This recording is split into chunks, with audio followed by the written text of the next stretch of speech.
laas het jy 'n papwiel gehad? Dis seker een van die mees ongerieflikste goed wat met 'n mens kan gebeur en dis amper altyd asof dit op die mees onmoontlikste tye sal gebeur. Ek het hierdie week 'n papwiel gekry in 'n area rondom Pretoria wat ek nie meer baie bekend is nie.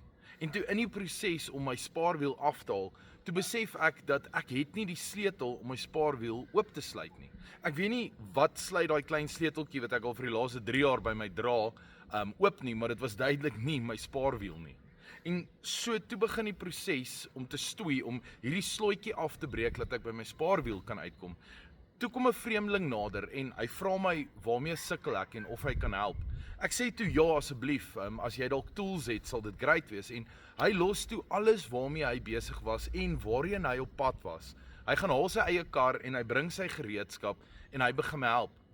Toe ons die spaarwiel afhaal, toe kom ons agter, ons kan nie die papwiel losgedraai kry nie. Toe begelei hierdie man my om die draai na die naaste bandeplek toe en hy los my daar met die woorde: "Das hy, nou is jy in veilige hande. Ek kan jou maar hier los." Ek sê toe vir hom dankie en vra of ek vir hom ietsie kan gee om dankie te sê en hy antwoord my: "Nee man, dit was 'n plesier. Nie alles hoef altyd oor geld te gaan of om iets terug te kry nie. Ek hoop net dat as ek eendag so in die moeilikheid is, dan sal iemand my ook so help." En hierdie onbaatsigtige daad het my net weer herinner aan die inherente goedheid van mense. En 'n mens kan nie anders as jy na hierdie verhaal luister om te dink aan die gelykenis van die barmhartige Samaritaan nie.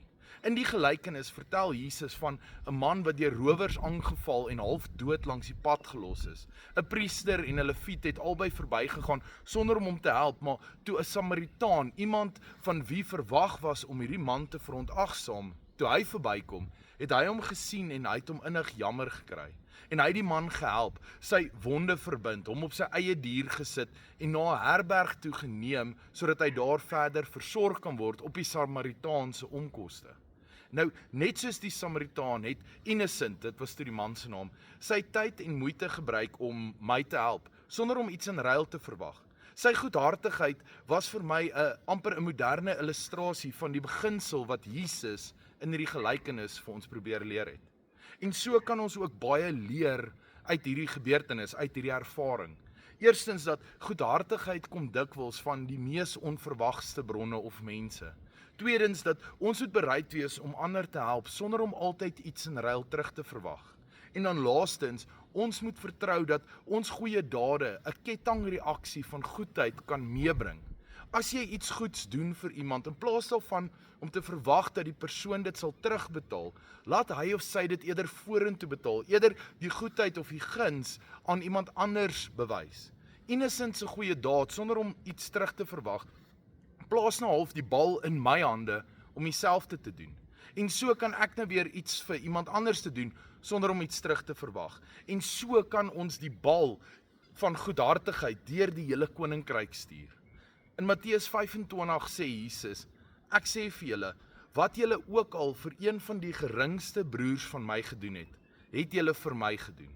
Elke daad van goedhartigheid, hoe klein dit ook al is, maak 'n verskil in die lewe van die mense wat dit ontvang. As jy al ooit iets goeds van iemand anders af ontvang het, kyk 'n bietjie, die bal is dan in jou hande. Mag ons elke dag probeer om 'n bietjie lig en liefde in hierdie wêreld te bring, sonder om altyd ietsie terug te verwag.